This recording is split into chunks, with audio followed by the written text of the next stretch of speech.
coming up. So I want to talk about, pardon me? The $40 million was not a subsidy.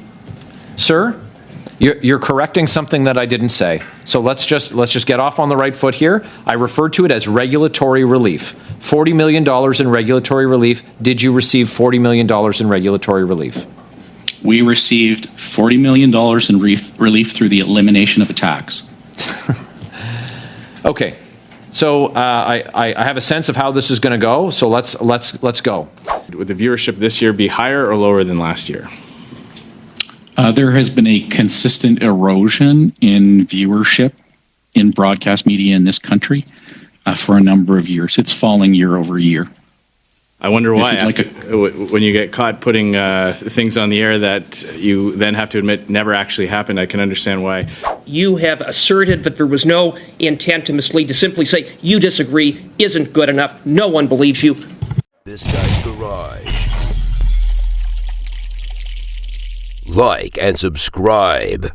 Welcome our witness for the first hour today from Bell Media, Inc. We've got Mr. Richard Gray, Vice President of CTV News. Mr. Gray, welcome. We're going to start with our first 6-minute round. I'm going to go to Mr. Barrett. Mr. Barrett, 6 minutes. Go ahead.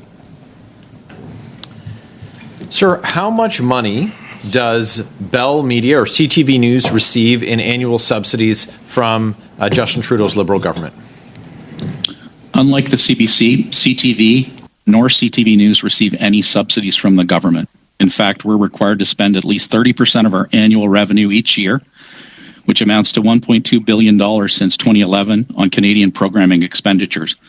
At the same time as all of this, we are losing $185 million a year on our television operations, including a loss of $40 million on news alone. So CTV hasn't received any regulatory relief or no wage relief in the last 9 years. Is that your contention?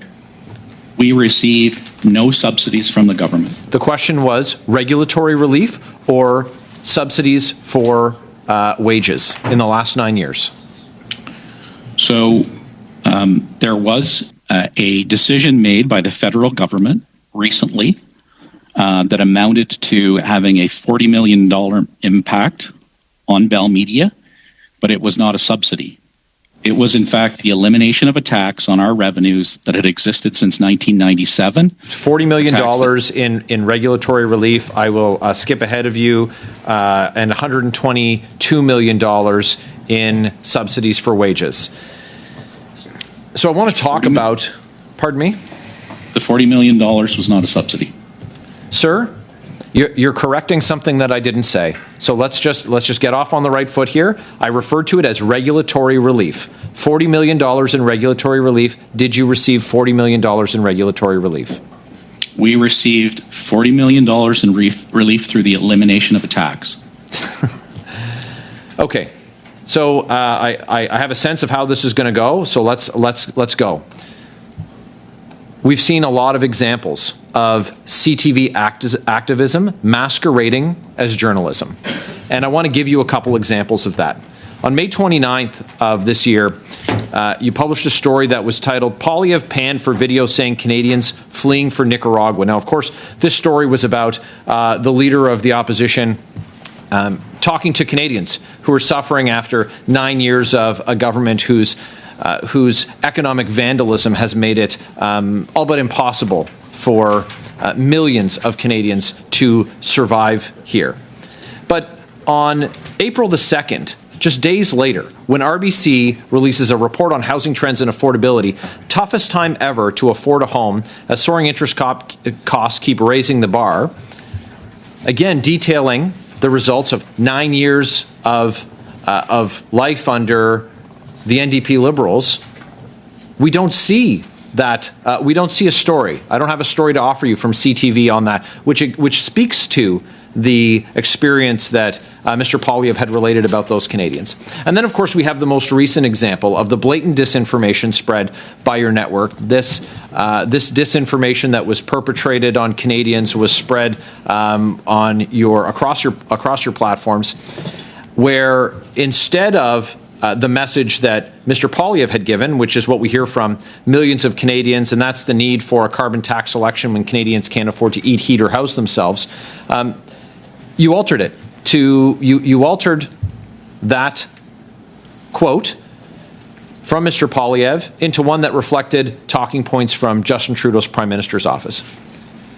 So we wouldn't know about that most recent case if you weren't called out by a Conservative staffer. And you said you're sorry, but we know that you're sorry that you're only sorry that you got caught. Isn't that right? I disagree with your characterization. So are you sorry? We have apologized twice for a mistake that occurred. We have back and reviewed all of your coverage of Mr. Poilievre and his discussions about the Trudeau Liberals' carbon tax on everything that they plan to, of course, quadruple, raising the price of gas to 60 cents a litre. That's seen 1 in 4 Canadians not know where their next meal is coming from. Food bank use skyrocket to records never seen before in this country. Have you gone back and reviewed all of your coverage of Mr. Poilievre, or will it be incumbent on Conservatives to have to go through and review historically the disinformation that CTV has perpetrated on Canadians, or is that something that CTV is going to proactively do? Because I can assure you, sir, that going forward, we know that we now need to do this not just for ourselves, but for Canadians, because certainly the trust has been broken. I want to give Mr. Grayson a chance to answer that, Mr. Baird. Go ahead. So thank you. I disagree with the characterization that we are engaged in a campaign of disinformation with respect to Canadians. It's our job to present all sides of public policy issues in a balanced, accurate, and fair way so Canadians can make informed decisions on them. That's what we do consistently on a daily basis. This particular issue that happened on September the 22nd, sir, was a very rare and unique occurrence. Well, I'd be interested to know I would be interested to know how you verified that it was rare if you didn't go back and review all of the other instances of coverage. Like I said, I'd like you to tell us now, though, do you think it's appropriate for other media organizations that have criticized that Conservatives called out this disinformation when you yourself admitted that you were wrong? The question is, do you think it is appropriate for other media outlets to have criticized this disinformation having been called out? Quick response, please, Mr. Gray.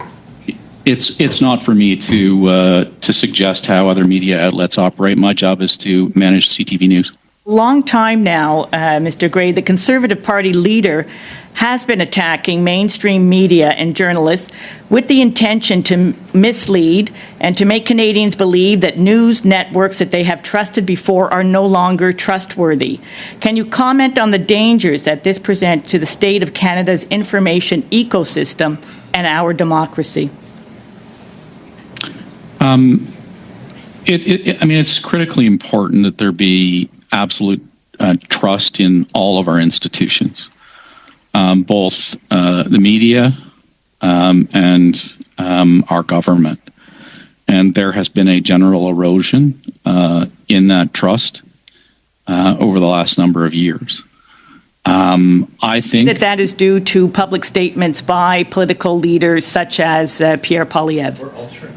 I wouldn't necessarily say that. I think it is the result of a number of things, probably the biggest one being that there has been a shift in our society where there is a more prevailing attitude that if you're not with us, you're against us. Oh, that's very interesting.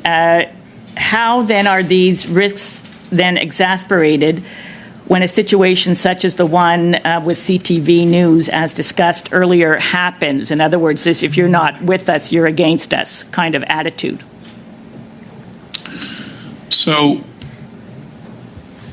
I think that the key point to be made here, and I have tried to do this in my response to questions up to this point, is to say this: we made a mistake.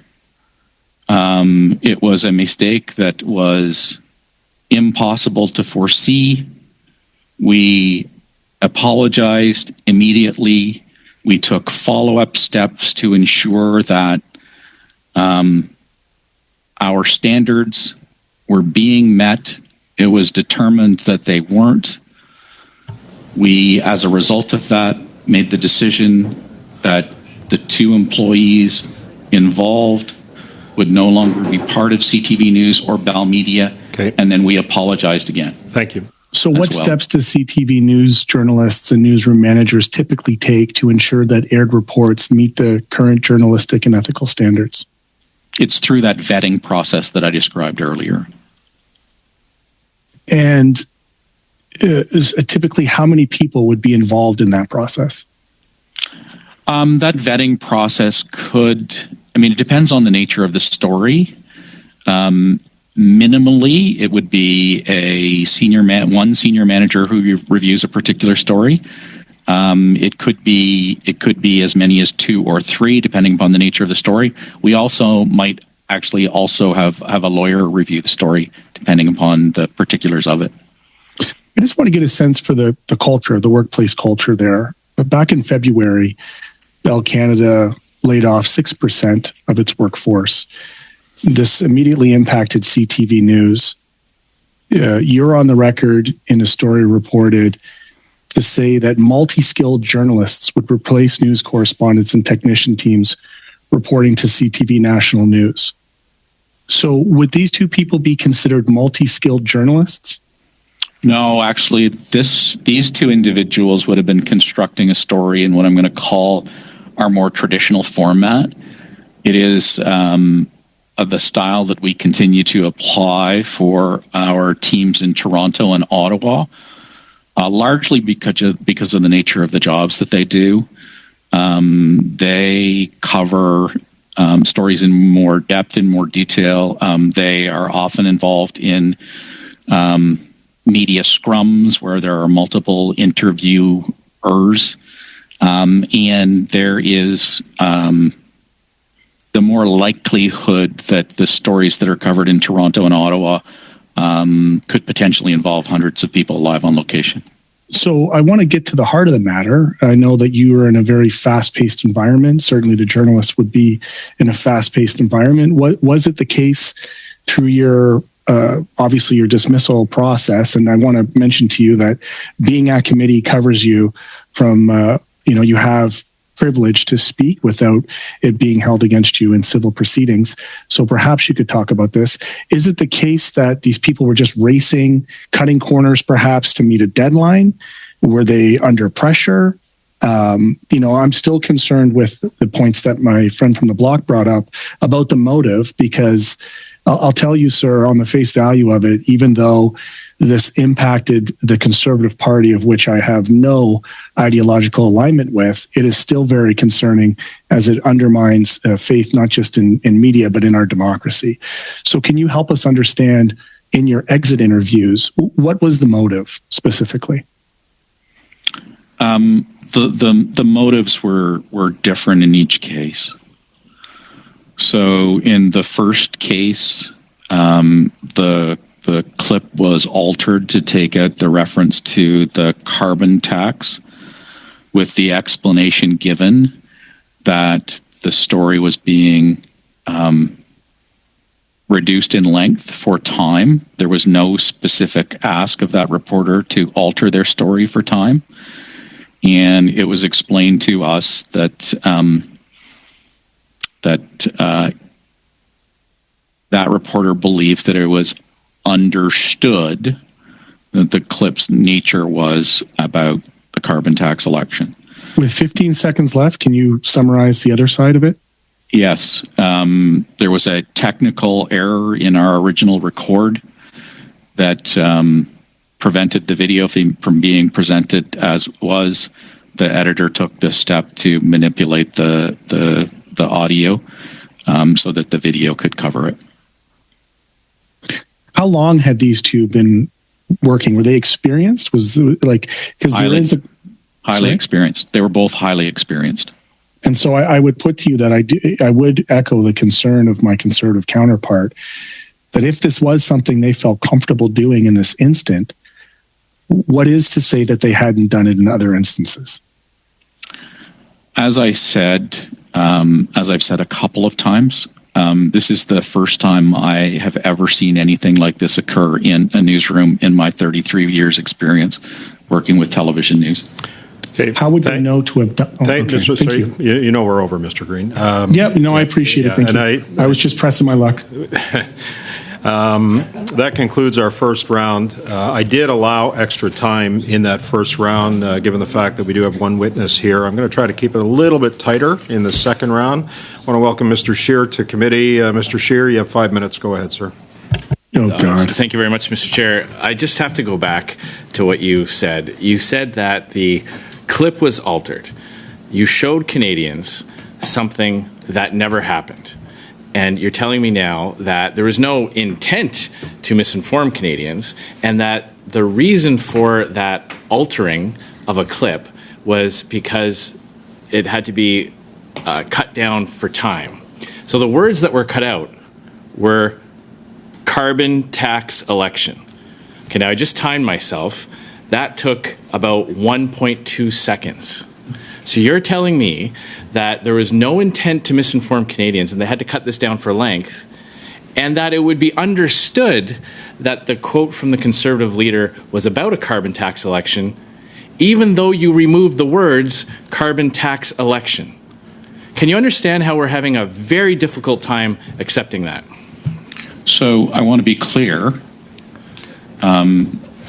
What I indicated was that was the explanation offered by the individual involved. That was not my explanation as to what transpired. Do you accept that? Or do you believe it was deliberately done to mislead Canadians? I do not believe that it was deliberately done, but there was a violation of our editorial standards, so these two individuals are no longer part of it. Do you accept the explanation that was given to you? We have made a decision that due to the violation of our editorial standards, that these individuals are no longer part of CTV News. So what do you believe the motive was? It is not for me to determine what the motive was. Okay. All right. CTV News is a division of Bell Canada, is that correct? It is. Bell Canada makes about $2.3 billion in profit based on 2023 numbers. Is that about correct? Would you agree with that? I'm not aware of how our company performs overall. I can confirm that that's true. I'm looking at it on your website. CTV News, does the CTV News division turn a profit for Bell Canada? No, it does not. We lose $40 million a year in news. Okay. Bell Canada makes a lot of money because it operates in a protected marketplace. Is that correct? Again, my responsibilities are for managing the operations of CTV News. I'm not an executive at Bell Canada. Okay, well, I can tell you that it does. It makes an awful lot of money off the backs of consumers because of government policies. In fact, I have here that Bell Canada in the last year lobbied this government over 50 times. That's more than 4 meetings with government officials a month. That's more FaceTime with senior government levels than some Liberal MPs get. And I would just like to point out that Bell would fear a government that was led by a party that believed in consumer-first types of policies and free market and pro-competition policies, and would benefit greatly from a party in power that continued the status quo, or even worse, providing taking away more avenues for consumer choice, which would allow Bell to continue to make that kind of profit margin.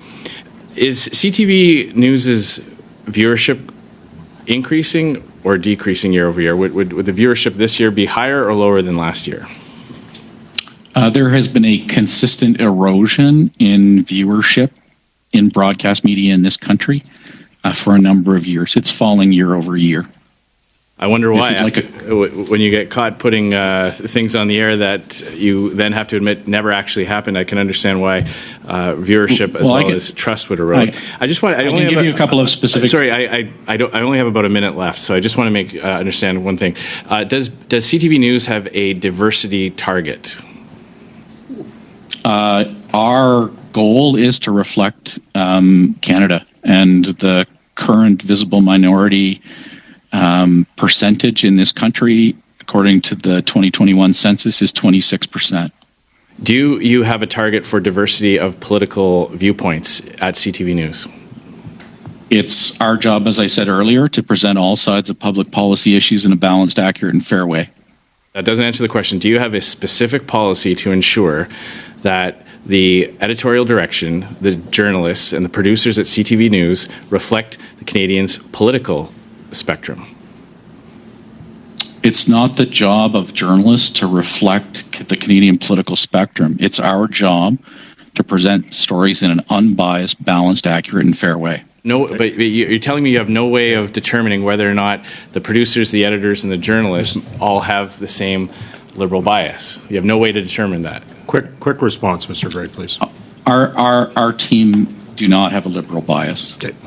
Thank you, Mr. Scheer. Thank you very much, Mr. Chair. Mr. Gray, you have repeatedly stated here today that you believe that there was no intent to mislead. Let's look at what happened. CTV spliced together 3 short sound bites. Sound bites spliced together, not even in the order that they were stated, to create an entirely made-up sentence, literally fake news, that entirely changed the meaning of what Pierre Poilievre said. So, on what basis do you conclude that there was no intent to mislead? On what basis exactly? 2 now former staff members of CTV News acted in a way that was in breach of our editorial standards. You made a conclusive statement that there was no intent to mislead. So I'm asking you, on what basis do you draw that conclusion?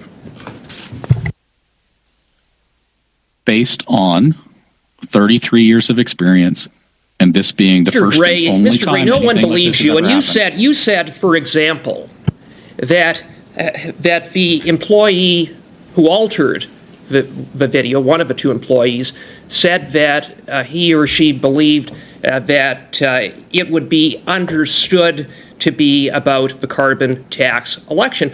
Yet nowhere in the report is there any mention of the carbon tax election. So on what basis could anyone reasonably believe that that statement was made in that context when there was no context? Quite the opposite, disinformation. I disagree. It's a fact that there was no mention of a carbon tax election. You have no credibility, and in the face of the fact that CTV peddled a fraudulent news story, and you haven't apologized, you haven't explained the basis upon which you have asserted that there was no intent to mislead, to simply say you disagree isn't good enough. No one believes you. We have, in fact, apologized twice. You haven't apologized at all. You said there was no intent to mislead. No intent to mislead, but you can't even articulate the basis of why. There was no intent to mislead. We have apologized Say that, twice. but I asked you to provide a basis, and you haven't been able to provide a 2:30. basis. 2:30. Go ahead, Mr. Caputo. Thank you, Mr. Chair. Mr. Gray, I take issue with something that you said, and it's actually been said a number of times at this committee. You characterized this as a mistake. Do you stand by that? It was the violation Sir, of I asked our you, editorial was this standards. a mistake? You've said that before. You stand by the fact it was a mistake. Is that correct? I stand by the fact that Sir, this story went to air in a way that it shouldn't Sir, have. no, you have called it a mistake. And with all due respect, a mistake is when I put milk in my coffee instead of cream. This was a massive error in judgment. This was a previously unforeseen breach of trust from what was once a trusted media organization. And you have said, picking up on what Mr. Cooper said, the explanation given was not to mislead Canadians. Sir, do you even believe that? I stand by my testimony today wholeheartedly and unreservedly. You stand by your testimony that the intent was not to mislead Canadians. Did you talk to these people and get their motives, sir? There was a fulsome investigation. But I asked. done I asked into whether, what transpired. sir, with all due respect, I didn't ask whether there was an investigation. I asked whether you spoke with them. Yes or no? I did not speak with them beyond having an initial conversation with the reporter the night that this was brought to our attention. So you had a brief initial conversation, and based on that, you come to committee and say that there was no malevolent intent to mislead based on that. And I ask whether you believe that, and you stand by it. With all due respect, sir, that is an untenable claim that you have arrived at. We are getting ready here for a carbon tax election. At the end of the day, is there one thing that you have done, that you have implemented to ensure that this won't happen again? Just one thing. Yes, we've terminated 2 individuals. No, sir, you have countless other employees. I mean, that was possibly the worst answer you could have given. What about moving forward? That is retrospective. What about moving forward? Because, sir, this is what I can say. Why is it that it always is the Conservatives that are fighting this battle? Why is it? Why is it that when it comes to Justin Trudeau and the Liberals, they are not misquoted, but when it comes to Conservatives and Pierre Poilievre, this type of thing can happen, and that is shameful. I'm going to have to end it there. I disagree with the characterization. Okay, thank you. Mr. Housefather for 5 minutes. Go ahead, sir. Thank you. Mr. Gray, when you hire employees, do you ask them what political party they support? No, we do not. Would it be impermissible for you to do so? I would think under law it would be if you... Yeah, I would expect that would be not permissible. Okay. So in this case, I understand, the general principle that CTV News is not trying to be biased in one direction or another, but let me come back to this incident because I think there are some unresolved questions that I have. In this incident, did you interview personally the 2 journalists or the 2 people in the newsroom that were fired? No, I did not. Okay, so that actually surprises me. You did not have you taken the time since the incident to talk to the 2 of them directly? I initiated a due process investigation into this matter that was conducted by professionals, and I was apprised at all steps as to what discussions were occurring, and I came to the conclusion following that investigation that it was necessary for these individuals to no longer be members of the CTV News team. Which I agree with, because it sounds like a step which needed severe disciplinary action. But my question is, today you've testified as to their motive, and you stated you don't believe that they did something for wrong reasons. I won't use Mr. Caputa's word of mistake, although I think you did use that. How would you know that if you haven't directly taken the time to speak to them to understand? So based on the explanations offered, that's all secondhand. That's all hearsay. You've come here to testify on behalf of CTV, and you didn't actually take the time yourself in what you describe yourself as an incredibly serious incident, one that was very embarrassing to the network.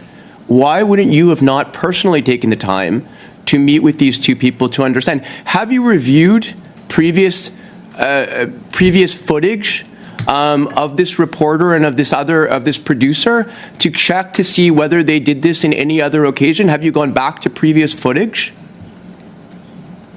No. There have but never why? been any Why would you have not gone back? Never. Like if I know somebody's done something wrong and I know it's incredibly serious, wouldn't I want to go back and see if they've done it before? You only had to randomly look at, let's say take 10 of 100 of the different stories covered by this reporter to look at that. Why would CTV have not done that? I didn't feel it was necessary. Didn't feel it's... I can say it's not only the Conservatives, from my perspective, that have concerns, because I'm not a Conservative and I have concerns about the way it sounds like this matter was treated in terms of, I don't think it was taken seriously enough. Again, have you changed any policies? Have you changed any company policies as a result of this incident on a forward-looking basis? We took appropriate action in this case through 2 apologies. I'm not questioning your apologies. I'm not questioning your apology. I believe you apologized. I believe you fired 2 people. I just want to understand, as a result of what happened, 2 people were allowed to do something that violated policy. What has been done to prevent 2 people in the future from doing exactly the same thing? So what has changed in your policy? I want to correct something that you just said. Okay. 2 people were not allowed to violate policy. 2 people violated policy. And there were consequences for that violation of policy. I'm not trying to suggest CTV gave permission to the 2 of them to violate policy. The 2 of them did violate a policy. What has been done to prevent 2 people from doing exactly the same thing tomorrow? As I've said repeatedly, this is the first time I have ever experienced anything like this in 33 years. I know, but you haven't gone back to look at the footage of what these people have done before. You didn't go back to previous stories to check to see whether they did it, and just nobody was ever aware of it because no conservative staffer ever caught it. Have you? Why would you not? Will you undertake to the committee to go back and look at 10 previous stories done by these 2 people to see whether there was anything in there that you may not, or CTV is not aware of? I don't think it's necessary because there have never been previous complaints about the conduct of these individuals. Okay, thank you, Mr. Housefather. Unfortunately, that concludes our time with Mr. Gray.